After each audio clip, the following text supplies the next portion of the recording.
Всем привет, с вами ДВК Мото. Сегодня у нас обзор обучения замены поршневой системы. На магазин поступили с проблемой. На мопеде Suzuki был сломан коленвал, вследствие чего заклинило двигатель. Сейчас посмотрим последствия на поршне и цилиндре. Вот как видите, на поршне откололись детали. Образовался нагар. Несколько повреждений на корпусе. Так, заклинило верхнее кольцо. Нижнее также уже непригодно. Вот, как видите, повреждения, царапины на корпусе и головке поршня. Такой поршень уже непригоден. Сейчас осмотрим цилиндр. Зеркало цилиндра цело. Царапин и повреждений не обнаружено. Никаких стенок не образовалось. Так что поршень может спокойно входить в цилиндр. Требуется заменить поршень. Для этого берем новый, стандартный поршень. И чтобы продемонстрировать наглядно новый цилиндр. Чтобы проверить, подходит ли поршень к цилиндру, требуется опустить его и прижать цилиндр вот так. Должно все происходить на ровной поверхности. Цилиндр должен плавно проходить. Не должен там вот так вот падать на стол, проваливаться. Должен плавно проходить. Вот. Сейчас проверим на старом цилиндре.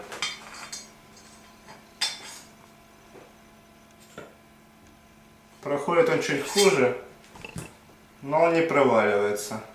Так что цилиндр годен. И поршень под него подходит.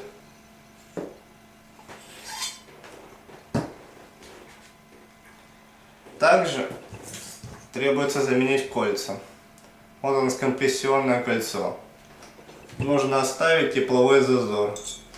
Для этого вставляем кольцо сначала в новый цилиндр. Вот как это должно выглядеть. Прижать кольцо.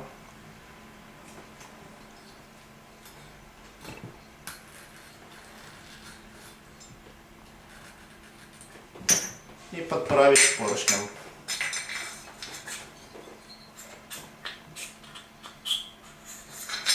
Должен остаться небольшой зазор.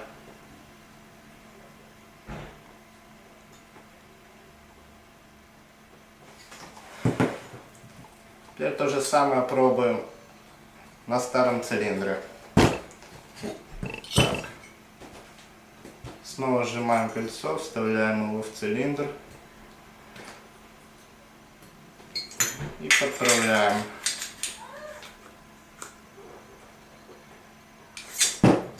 Вот небольшой зазор.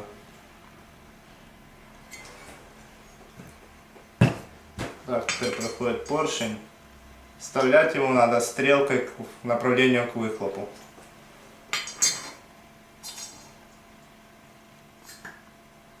Вот. Видите, плавно проходит.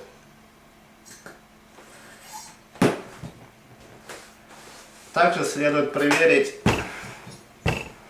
подходит ли кольцо к поршню. Для этого берем вот это нижнее кольцо.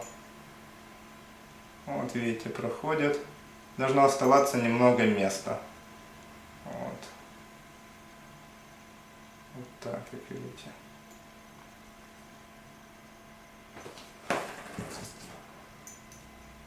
Вот нижнее кольцо, вот верхнее. Вот столько немного места на колебания.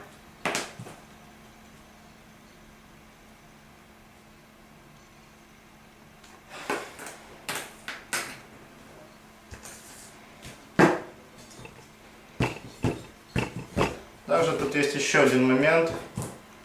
Поршневой палец также должен подходить к поршню.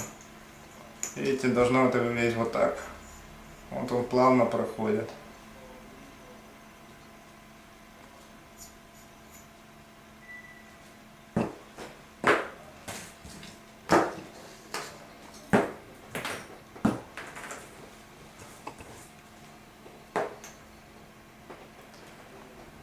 Новые обзоры по ремонту вы можете посмотреть на нашем сайте и канале на YouTube. До новых обзоров!